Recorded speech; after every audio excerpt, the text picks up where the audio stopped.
Hello, everybody. This is Anna Karenina by Leo Tolstoy. Part 1, Chapter 18. Vronsky followed the conductor, and as he was about to enter the coach, he stood aside to allow a lady to pass him. With the instant intuition of a man of the world, he saw that she belonged to the very best society. Begging her pardon, he was about to enter the door, but involuntarily he turned to give another look at the lady, not on account of her beauty, her grace, or her elegance, but because the expression of her lovely face as she passed seemed to him so gentle and sweet. She also turned her head as he looked back at her. With her gray eyes shining through the long lashes, she gave him a friendly, benevolent look, as though she had seen in him a friend. And instantly she turned to seek someone in the throng. Quick as his glance was, Vronsky had time to perceive in her face a dignified vivacity which was visible in the half-smile that parted her rosy lips, and the brightness of her eyes.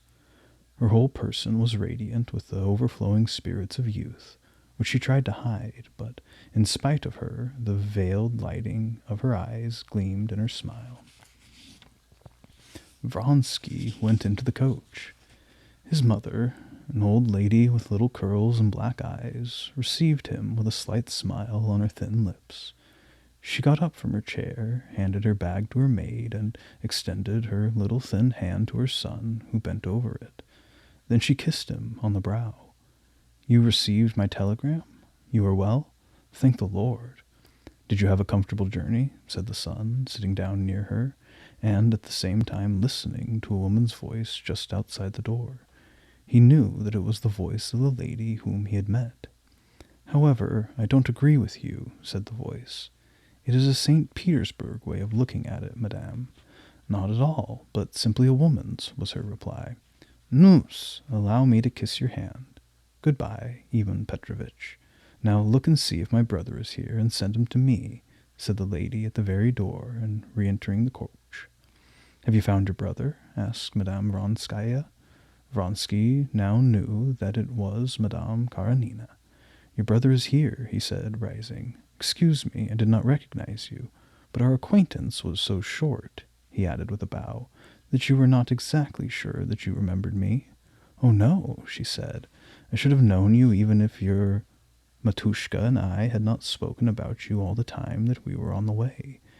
And the gaiety which she had endeavored to hide lighted her face with a smile. "But my brother does not come."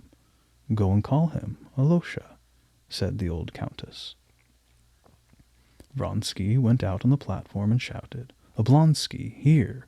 But Madame Karenina did not wait for her brother. As soon as she saw him, she ran out of the car, went straight to him, and with a gesture full of grace and energy, threw one arm around his neck and kissed him affectionately. Vronsky could not keep his eyes from her face, and smiled without knowing why. At last he remembered that his mother was waiting, and he went back into the car. "Very charming, isn't she?" said the countess, referring to Madame Karenina.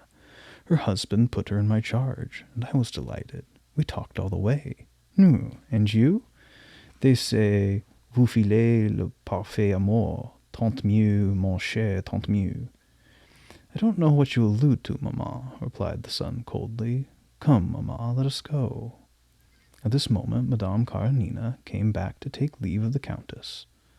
"Nu вот, countess, you have found your son, and I am my brother," she said gaily, "and I have exhausted my whole fund of stories. I shouldn't have had anything more to talk about." "No, not so," said the countess, taking her hand. "I should not object to travel round the world with you. You are one of those agreeable women with whom either speech or silence is golden. As to your son, I beg of you, don't think about him. We must have separations in this world."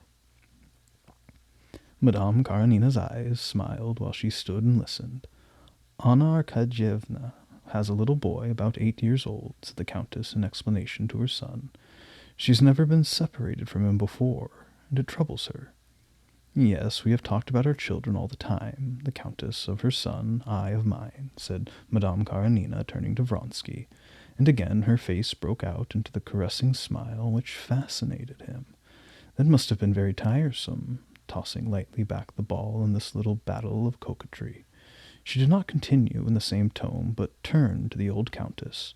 "Thank you very much. I don't see where the day has gone. Au revoir, countess." "Good-bye, my dear," replied the countess. "Let me kiss your pretty face and tell you frankly, as it is permitted an old lady, that I am enraptured with you." Hackneyed as this expression was, Madame Karenina appeared touched by it. She blushed, bowed slightly, and bent her face down to the old countess. Then she gave her hand to Vronsky with the smile that seemed to belong as much to her eyes as to her lips. He pressed her little hand, and, as though it were something wonderful, was delighted to feel its answering pressure firm and energetic. Madame Karenina went out with light and rapid step. "Very charming," said the old lady again.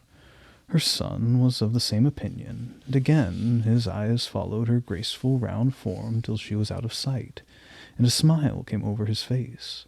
Through the window he saw her join her brother and take his arm and engage him in lively conversation, evidently about some subject in which Vronsky had no connection, and the young man was vexed. "No, has everything gone well, mamma?" he asked, turning to his mother. "Very well, indeed, splendid. Alexandra has been charming, and Marie has been very good. She's very interesting." And again she began to speak of what lay close to her heart, the baptism of her grandson, the reasons that brought her to Moscow, and the special favor shown her eldest son by the emperor. "And there is Lavantry," said Vronsky, looking out the window. "Let us go, if you're ready." The old servant came to tell the countess that everything was ready, and she arose to go. "Come, there are only a few people about now," said Vronsky. He offered his mother his arm, while the old servant, the maid, and a porter loaded themselves with the bags and other things. But just as they stepped down from the car, a number of men with frightened faces ran by them. The station-master followed in his curiously colored furashka. An accident had taken place, and the people who had left the train were coming back again. "What is it? What is it? Where?" "He was thrown down. He was crushed," were the exclamations made by the crowd. Stepan Arkadyevitch, with his sister on his arm, had returned with the others, and were standing with frightened faces near the train to avoid the crush. The ladies went back into the car, and Vronsky, with Stepan Arkadyevitch, went with the crowd to see what had happened. A train hand, either from drunkenness or because his ears were too closely muffled from the intense cold to allow him to hear the noise of a train that was backing out, had been crushed. The ladies had already learned about the accident from the lackey before Vronsky and Oblonsky came back. The latter had seen the disfigured body. Oblonsky was deeply moved and seemed ready to shed tears. "Ach, how horrible! Ach, Anna! If you had only seen it! Ach, how horrible!" he repeated. Vronsky said nothing. His handsome face was serious, but absolutely impassive. "Ach, if only you had seen it, countess," continued Stepan Arkadyevitch. "And his wife is there. It was terrible to see her. She threw herself on his body. They say that he was the only support of a large family. How terrible!" "Could anything be done for her?" said Madame Karenina in a whisper. Vronsky looked at her, and saying, "I'll be right back, mamma," he left the car. When he came back at the end of a few minutes, Stepan Arkadyevitch was talking with the countess about a new singer, and she was impatiently watching the door for her son. "Now let us go," said Vronsky. They all went out together, Vronsky walking ahead with his mother, Madame Karenina and her brother side by side. At the door, the station-master overtook them and said to Vronsky, "You have given my assistant 200 rubles. Will you kindly indicate the disposition that we shall make of them?" "For his widow," said Vronsky, shrugging his shoulders. "I don't see why you should have asked me." "Did you give that?" asked Oblonsky, and pressing his sister's arms, he said, "Very kind, very kind. Glorious fellow, isn't he? I wish you good morning, countess." He delayed, with his sister looking for her maid. When they left the station, the Vronsky's carriage had already gone. People on all sides were talking about the accident. "What a horrible way of dying," said the gentleman, passing near them. "They say he was cut in two." "It seems to me, on the contrary," replied another, "that it's a delightful way. Death was instantaneous." "Why weren't there any precautions taken?" demanded a third. Madame Karenina stepped into the carriage, and Stepan Arkadyevitch noticed with astonishment that her lips trembled, and that she could hardly keep back the tears. "What's the matter, Anna?" he asked, when they had gone a little distance. "It's an evil omen," she answered. "What nonsense!" said Stepan Arkadyevitch. "You are here, and that's the main thing. You cannot realize how much I hope from your visit."